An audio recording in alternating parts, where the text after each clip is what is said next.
Work for it, ride for it, I'ma organize for it. Stay up in the night and in the morning, I'ma rise for it. Heart for it, mind for it, ears for it, eyes for it. Peace and a place on this earth for me and mine for it. Work for it, ride for it, I'ma organize for it. Stay up in the night and in the morning, I'ma rise for it. Heart for it, mind for it, ears for it, eyes for it. Peace and a place on this earth for me and mine for it. All right, welcome to the Money, Power, Land Solidarity Podcast. We have a really important episode today. We're going to be covering a struggle in South Minneapolis that's been many years in the making and is heating up right now. We're talking about the Roof Depot site in the Phillips neighborhood, and we are really honored to have two special guests with us today. So I'm going to ask my guests who are with us today, could you please introduce yourself for our listeners? Hi, my name is Joseph Vital, Southside resident. Bonjour, my name is Cassandra Holmes, known as Cassie, and I live in the Little Earth of United Tribes, which is in the East Phillips neighborhood. Awesome. And you can take the question in any order, whichever you want to answer first. But I wanted to ask you all to talk about the community, to talk about the Phillips neighborhood, to talk about Little Earth. Could you talk about what your relationship is to the neighborhood and what it means to you? Okay, well, for me, I grew up in Little Earth, so in the East Phillips community. So like every memory I have is here. I did move out at one point, and when I moved out, I had lost my son shortly after. Oh, I'm sorry to hear that. Thank you. To a heart condition that was not known he had until he was 14, just came about. And he passed away at 16. So for me, I just felt like I had to come back home. I had to be in my community because they knew me, they knew him, they knew our whole family. And I just felt like this is where I needed to be as I was trying to get through one of the hardest things in my life. Yeah. So this community means everything to me. And for listeners who maybe are not from Minneapolis, we have mostly a local listenership, but could you describe what is Little Earth? That's like a pretty unique development across the country, I think. Can you talk about that Little Earth community? Yep. So Little Earth is the only Indian preference housing in an urban area. So there's nothing else like it. Everything else is a reservation where there's Indian preference housing. And we have 212 units here. We have like 38 different tribal members that reside in Little Earth, and we can have sometimes from 800 to about 1,200 or even more sometimes of people living on property, whether they're on the lease or not. Half of those are youth, and even half of that are under the age of 10. Wow. And it's like, we talk about housing a lot on this podcast, and just one of the quick takeaways I have from your introduction is just pointing to how important it is to live amongst community and to have that extended family network and that extended community network and have that housing that's there dedicated to make sure you have that support system and, to weave that fabric of relationship. That's cool. Thank you for joining us, Cassie. Thank you. How about you, Joe? Yeah, so my connection to Little Earth is I was raised there when I was from the age of 5 to about 9. And afterwards, moving out, getting our my own family home on 25th. So not really moving far, and always having like family living there as well. So again, like similar to like Cassie's situation, it's always community. I've always felt it was community, not only my family being there, but, my aunties and cousins, but like in a native way, just people who kind of like adopted me as their own, always, even into adulthood, I'm even referenced as like Wabi's son, like my mother. So it's like people know my family, I know them. And, it's just, it's a special place in my heart, just because, like you referenced earlier, it's community, it's native preference. So, obviously all native. And so it's like a monolithic community in a sort where, I can always relate back to. Yeah. I was thinking, preparing for this interview, I was raised in Northeast Minneapolis, and I've had a connection with the Phillips neighborhood for most of my life, and I've been living here for the last 5 or 6 years. And I was taught about the history of Franklin Avenue and the birth of the American Indian movement and just the rich tradition of community organizing in the Phillips neighborhood. I was wondering if you two could react to that. Like, how has that tradition shown up in your life? And you already spoke so powerfully about Little Earth. Like, what about the bigger legacy of the Phillips neighborhood? How has that shown up in your life? Yeah, and I can touch on that. It's hugely impactful in the sense that it's continuous, and it's continuous and ongoing because of the setbacks that the community faces. Not only residents in Little Earth or our Latinx relatives, or even our East African, like East Phillips or Phillips as a whole, and all the hardships that they experience, both from the city and the state. And we have a concentration of pollution in the area, very little economic opportunity, and given those two things, it's hugely motivated. My perspective on like organizing or activism, simply because every day is its own different fight. But the beautiful thing about that is it's not just me out here. It's so many other organizations and groups doing the good fight every day. Hell yeah.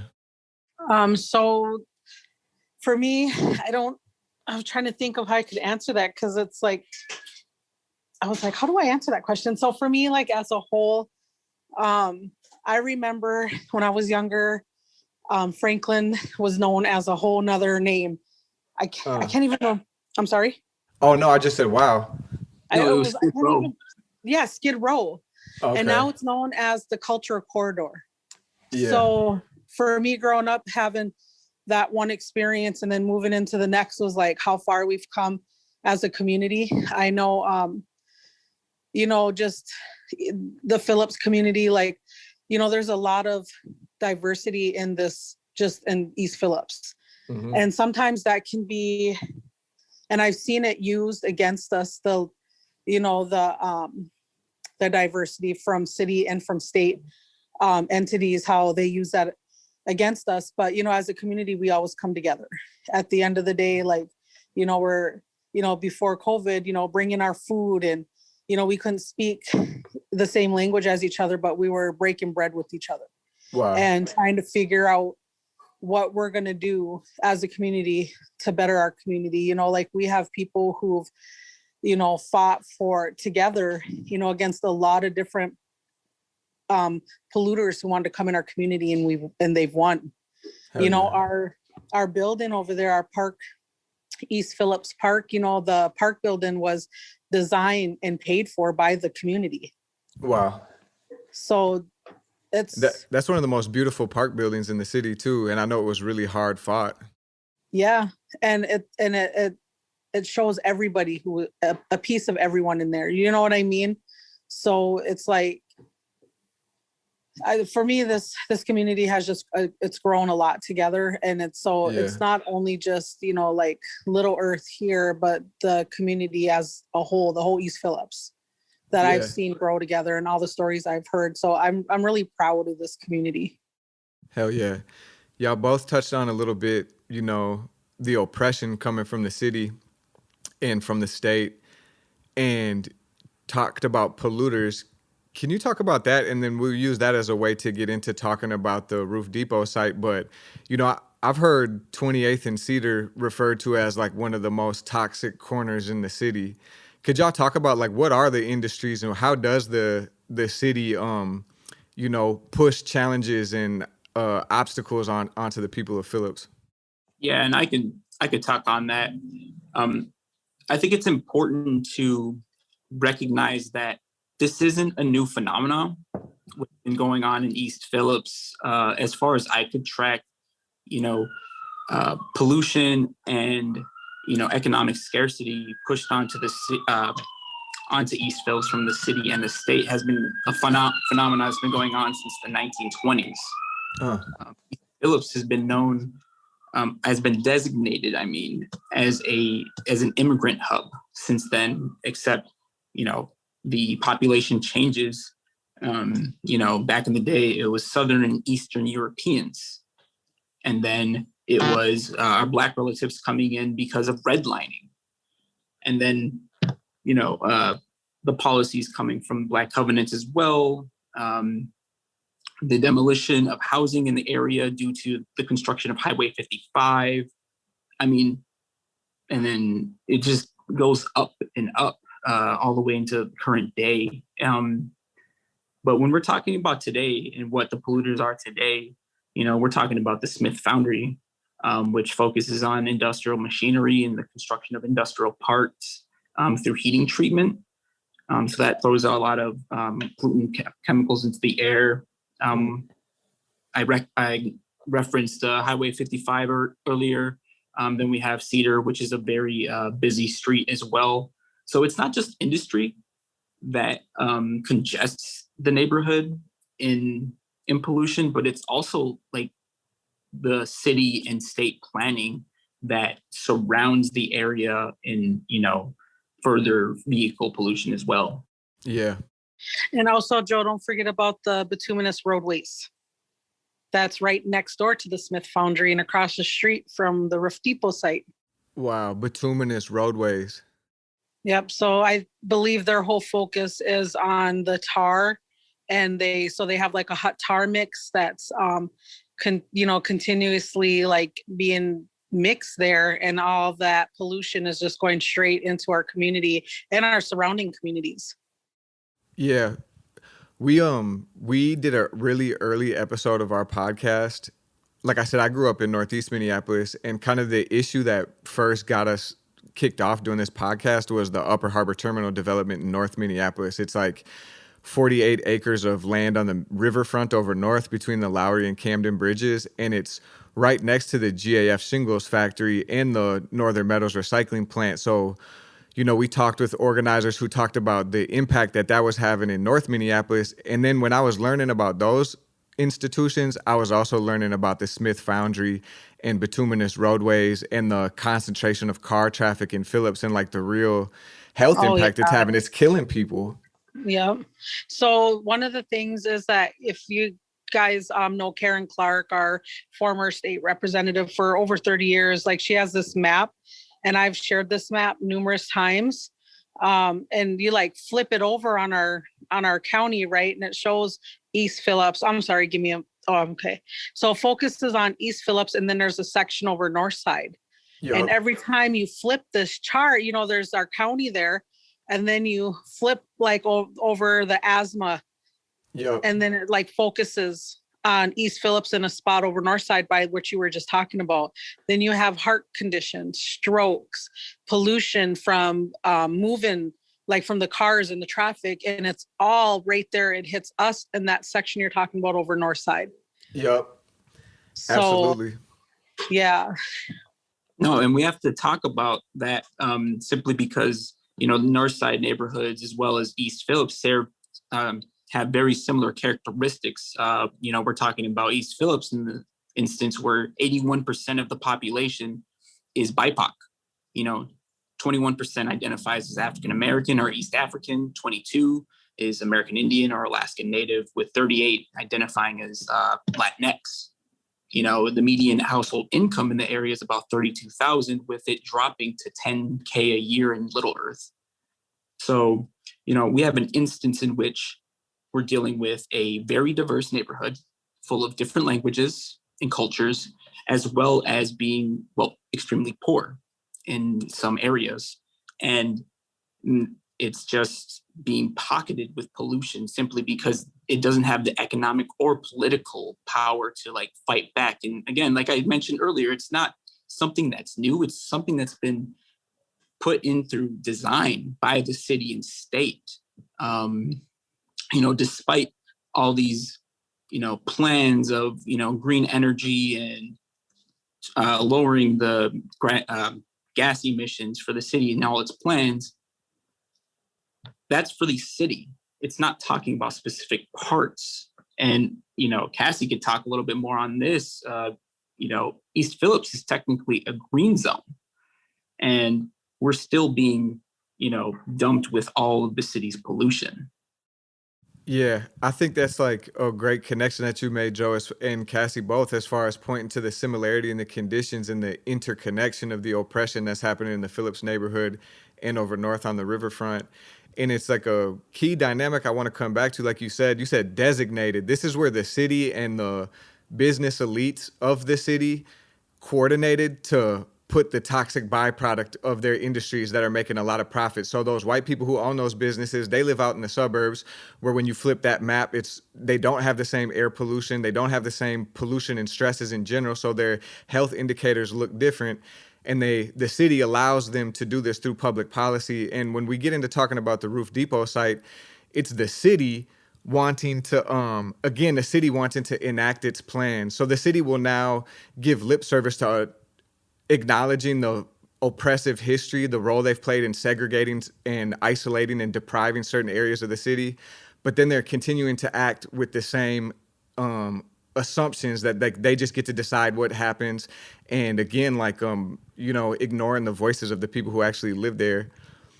Did you want to talk about the green zones, Cassie? I wanted to talk about it sometime today because I've had some experience with the green zone too. Like, what is a green zone, and can you talk about more about what the Phillips Green Zone means? Because the North Minneapolis that same area also has a green zone committee that's done some powerful work.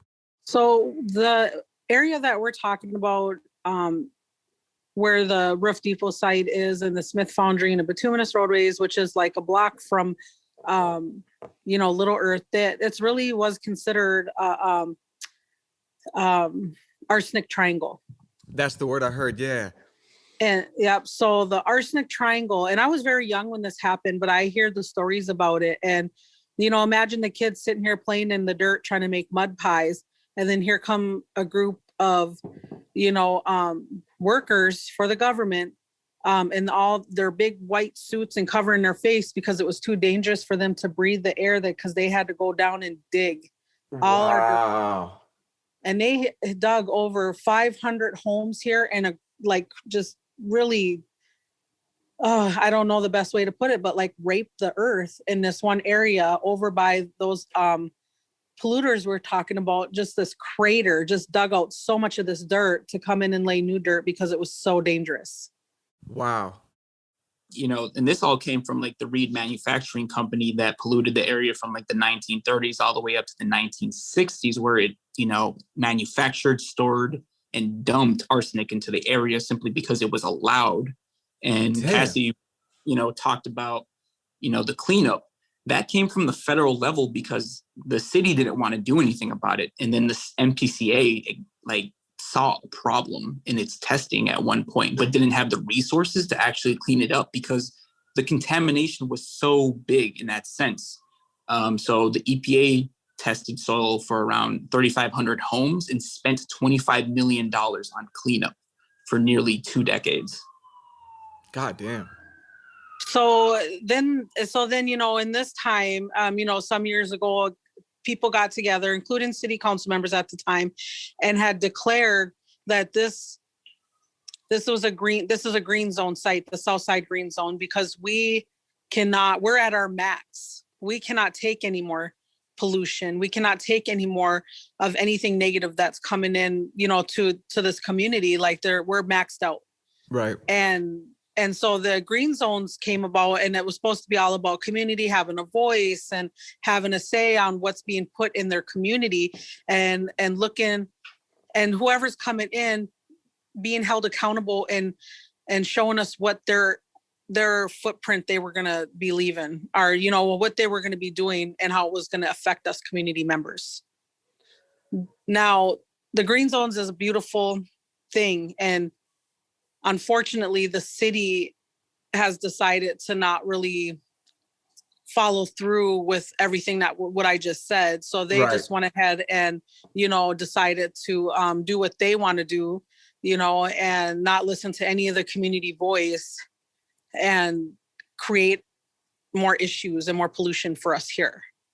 Yeah. And that's been I've seen so many powerful people in the Southside Green Zone, committee meetings and the organizing that people have done who have come through that space. And the same thing over north, like people who have made the city agree to these, it puts forward like new rules for the city, saying they can't allow certain industries, and to funnel money to be building the sustainable industries of the future, and to repair the soil, and to change the power dynamics, like, to reverse this oppression and build something different.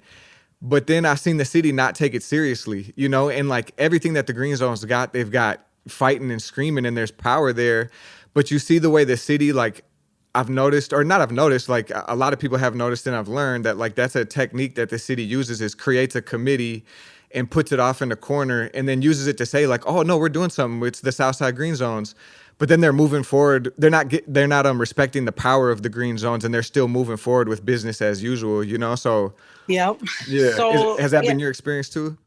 Sorry, I just wanted to squeeze in a little bit more. So the No, city please do. actually, when we first learned about the Roof Depot site, what happened was somebody came over and asked my aunt, who is one of the leaders in our community here at Little Earth, and really our community as a whole, and said, did you know there's a meeting going on over here? And she's like, no, what is it about? Well, it's about that Roof Depot site that's like a block away from, actually a half a block if you cut through some yards. So she goes over there like, what's going on? Why didn't anyone in Little Earth hear about this? Oh, we told you guys. We sent you guys flyers. Right. My auntie said, I checked my mail and I don't have a flyer from you. Oh, we sent it. She made them look it up. Come to find out, they totally missed out on all of us, 212 units.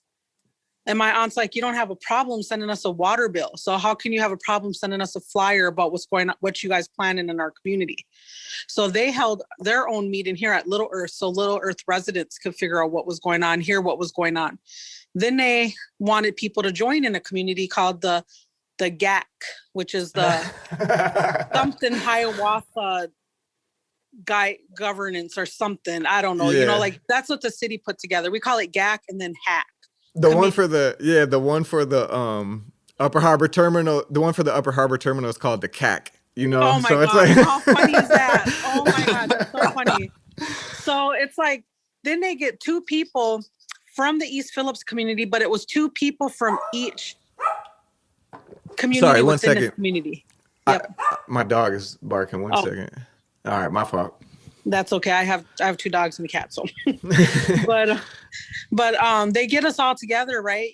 They got like their 2 natives, their 2 Latin, Latinx. They have just everyone here, right? Right. And they're like two of each. It was weird, like, okay, this is weird. They picked 2 people from each, background in the East Phillips, and then they put us in a room and they're like, let's talk about this. Then they say, well, why don't you guys go back to your respective communities, come up with ideas, and then we'll come together and meet. And right away we're like, that sounds like a divide and conquer.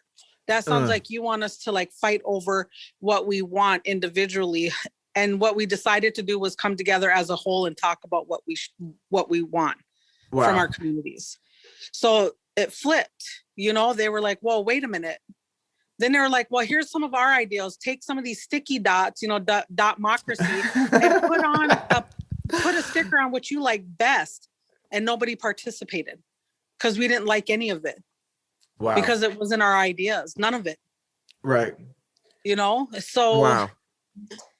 Just the fact that they try so hard to divide and conquer and think that we're going to fall for it. You know what I mean? Is funny.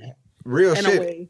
It's so important for you to tell that story and for people to hear it, I think, because there's people's whole careers that all they do is divide and conquer. And they might not even think about it that way, but that's their whole mentality. And unfortunately, I've seen it work at the Upper Harbor Terminal, where they, exactly like you said, they think of people as discrete identity groups that are to compete with each other for resources.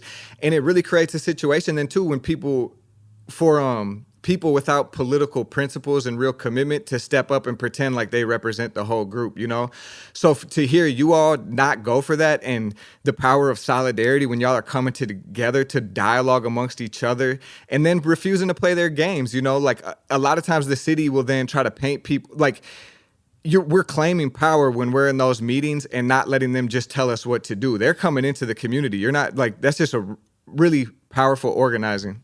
I'm sorry, you guys. I kind of want to briefly say some things I really wanted to get out there for this interview, but my aunt's in a hospital with, Oh, damn. and I have a doctor calling me. So one of the things is my aunt's in there for, some issues that came about because of the environment we live in. Okay. Yeah. So the pollution, Yeah. like my son, what I wanted to say was, I have my son who passed away at 16 from a heart condition that he wasn't born with. I have a best friend whose 21-year-old daughter, after giving birth to her second child, passed away from an unknown heart condition, just came about.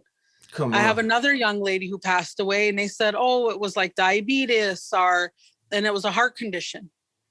And then we had someone at the wall pass away from asthma. Then we had another community member who don't live in Little Earth, but across the street from Little Earth, who at 40 years old had open heart surgery and never had a heart condition, wasn't born with one. So you kind of start to put everything together. And this is why I fight so hard, because I don't want parents to go through what we've experienced, losing our children. And it's like and I say this everywhere I go, is that the city should be really ashamed of themselves, because we have a unique law, that the Clark-Berglund law. It's a one of a kind. It's an environmental justice law. And Joe can talk more about that. And the community had this beautiful gift, this idea of a way that we can better ourselves and better our environment around us, that we can be proud of. You understand what I'm saying? And it's like, they came in and they just are kicking us. And this is how I always say it. We're on our knees begging, stop doing this. Right? Now we're on our stomachs and they're stomping on us. And smiling and getting awards for how progressive they are at the same time. It fucking makes me sick to my stomach, And they're not being held accountable. And people, that's why I tell people, you have to know who you're voting for. And you have to tell people when they get in office and they start turning their backs on us, which has happened all the time, that no, remember you said this and we're going to hold you accountable. It should be like that, where the constituents can say, we no longer like what you're doing and we don't want you sitting there any longer. We need somebody else. I've literally had a council member look me in my face and ask me, do you want clean water or do you want clean air? And I'm like, what the hell did you do? No one should ever in their life have to answer that question. And it saddened me, because she signed on to that Rift Depot deal, not knowing the details. With the Rift Depot site plan, with the city plans, it's not going to change our water at all, but it will change our air, that we live, everything that, we do to survive, that will change. And that was what will kill us. And I always say, this is like a form of genocide. Again, it is genocide. You are not only hitting this whole community, you're hitting 38 different tribal members in one shot. And you're not listening to what a word we're saying. You don't care about us. And we're not people to you. And the only time that we matter is when we're considered a nuisance. And that's when we're fighting. And that's what we're doing, fighting, and all the way to the end. Absolutely. Yeah. I see these people who move here to get these big, high-paying jobs. They grew up in some suburb somewhere else and come to these meetings and just treat people with contempt. To think about all the people that have died and all the love and struggle that have gone in. Like, I know it. I just have so much respect for y'all for staying in the fight. Like, I can't even say no more. I want to ask, if we could transition and talk more. Let's dig into this Roof Depot site, this specific struggle. I'm so sorry. I really appreciate you and inviting me and giving me the space to talk. I really do. Oh, and definitely. One day I can do it again and have more time, but I have to go. I'm sorry. I feel you. I respect that. Thanks for coming on. We'll have you on again, and me and Joe will finish up with the Roof Depot aspect, if that's cool. Yeah. All right. Bye-bye. Have a good night. You still rocking with me, Joe? Oh yeah, let's roll. Can you talk about the Roof Depot site? So we set the context for the Phillips neighborhood, for the Arsenic Triangle, for the heavy industry that's been polluting the Phillips neighborhood. The specific point of struggle right now seems to be the Roof Depot site. Can you kind of brief our listeners on what is the Roof Depot and what is like the point of contention right now? So the Roof Depot is a steel building. It's about 7.5 acres, and that's including its parking space as well. It's the old Sears building where it essentially stored and housed a lot of the things that would go on the rails across the street. And the contention there is that, as Cassie was talking about, community members didn't play the game. They were looking to end the cycle of scarcity in the area. And so they came up with this plan called the urban farm, which is what it is. It's an urban farm that would also have 28 units of public housing, a coffee shop area for business, retail business to take place, and also an education center. So community members could come in and learn English, because a lot that come in, they're first generation American, or they're being here, so like English is something they want to learn, or even Spanish, or Roma would be great. But the city has other plans. It wants to expand the public works department, which is right like across, like right next to, the Roof Depot building. And it wants to take up that space to, one, create a parking to store all like the public works employees' cars. So that parking ramp would have it could fit 353 cars in it, which speaks to the pollution it's going to be inviting into the area, which also speaks to the fact that these employees don't live in the area. So that's like its first red flag, that this isn't a project meant for the community. And then second, they want to turn that 7 acres into a storage yard for its equipment, which a lot of it is diesel fueled. So that adds more problematics on top of that. And then the nail in the coffin for that is it wants to tear down the Roof Depot site, which is extremely problematic because arsenic, it is a part of the Arsenic Triangle. And there's a lot of fear that there's arsenic underneath that building. And if you demolish it, it's going to release it into the air. And the big problem there is we recently got the EAW back from the city. And the city had a very weak process to extract, harmful chemicals out of the air. It simply said, we're going to use a sprinkler system to keep things from it leaving out. But, it's, from what it was described to me, was, the weakest possible plan it could possibly have for, maintaining, pollution that would be released from construction. Okay. Yeah, that one thing that I've learned is it takes so much struggle to even get the city to really do the proper testing that it needs to do. And then it requires so much technical knowledge to be able to even discern what it is that they say, because as we've seen, they'll say anything. That doesn't mean they're going to follow through, or that doesn't mean it's going to mean justice. So it's I've been impressed by the way you all have been able to really have strong participation on the ground in the neighborhood, and also leverage a lot of technical expertise to not let the city get away with that shit. No, we got to, simply because, the ward is so desperate for jobs, but not just jobs in itself, but jobs that, take care of the spirit. It takes care of the land.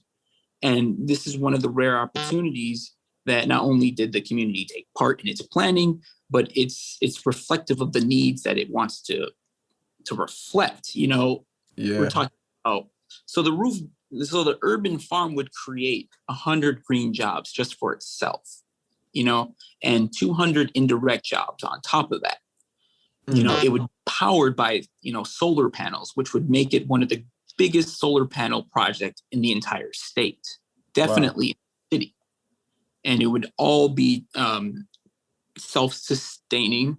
It would be run by also aquaponics. Residents in Little Earth wanted access to traditional foods such as walleye. So we would have a walleye farm inside of it as well.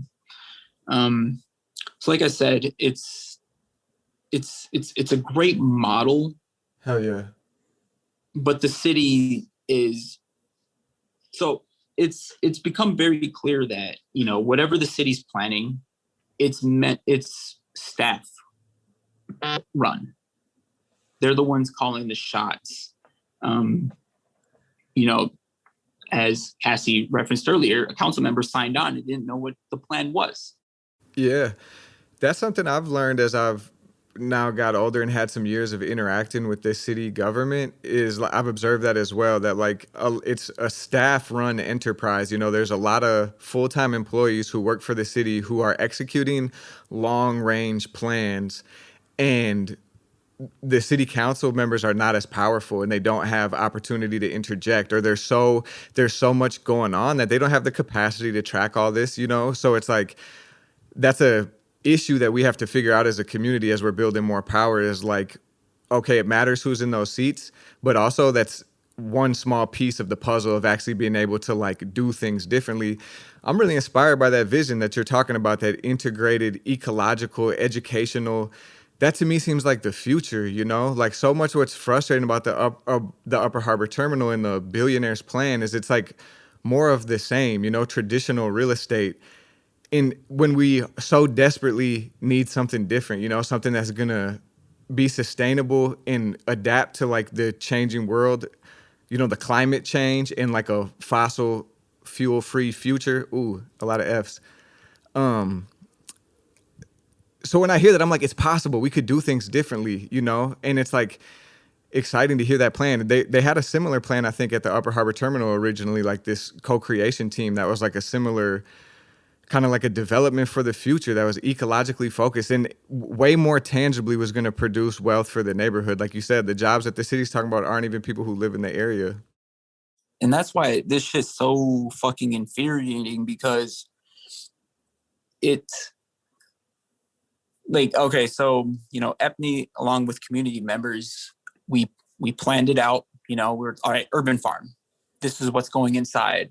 Well, what's it going to look like? We got an architect to create the design, and we had state reps create a bond so we could buy the building. So it's That's not dope. like this shit was like stuck in community where it was like, this is our plan, this is our idea. No, it was a plan. It was a project ready for purchase and then construction and ready to go. But the city interjected with eminent domain and bought the thing for $6 million. It bought it for $6 million, and up to this date, with like architectural designs and planning for demolition, the city has already spent $7 million with 20 expected for the total of the project. So let me get this straight. You all had this plan, this beautiful vision, and lined up the money and was making a move to buy the building, and the city stepped in with eminent domain to force their project when the community out-hustled them, out-organized them, and got in position. Yep. No council member or staff member will come forward and admit this, but we were talking with the owner, and they were down to sell. Extremely down. They loved the plan, and then later they switched their mind and went with the city's plan. Yeah, wow. That's a really powerful model for people to hear, though, in terms of that word that you said I want to learn more about is bonding. You know, like the fact that there's the ability to create capital in the public realm to build things our neighborhoods need, you know, and to build wealth in the community, to employ people. That's really powerful, you know, and it's like people are talking a lot now about the policy tenant opportunity to purchase. So it would be like if a apartment building was going to go up for sale, it would be mandatory for the tenants of that building to be able to make an offer first to buy it. And that's what the group right on the other side of Lake Street from y'all, the Boundless Sky Cooperative, did. They were able to buy their buildings, you know? So it's like that idea of transfer of ownership from these big private capitalists to like the community through collectives or through public ownership. And, you know, like that's really exciting. And that's just like, it comes in the heart of like, you know, it stems from like abolition, you know, it's like divestment into investment in certain areas, like divest from like these, you know, these corporate entities and like these corporate projects and invest in communities themselves and their projects to build that wealth. I mean, I wish our government would just do more of it, but it's, you know, we get some W's here and there. So shout out to them. That's real. Can you, you know, I know that like this struggle has taken place over many years over this site. Can you kind of like catch people up to kind of right now? Like what's what's the next steps, and how can people who want to support get involved? Yeah, definitely. So as I referenced before, the city's EAW recently came out, and it is bad. It does not reference environmental justice, not one time. And for those of you who aren't like familiar with like an EAW, typically these things are, maybe 24 pages long. This one was 1,000. Wow. And it's because it analyzes all the pollution in the area. And as Cassie referenced earlier, there's a specific law in this area called the Clark-Berglund Law that was passed in 2008 that, essentially creates requirements for the MPCA to do a full cumulative pollution analysis for like areas that are poor and very diverse, which is exactly what East Phillips is.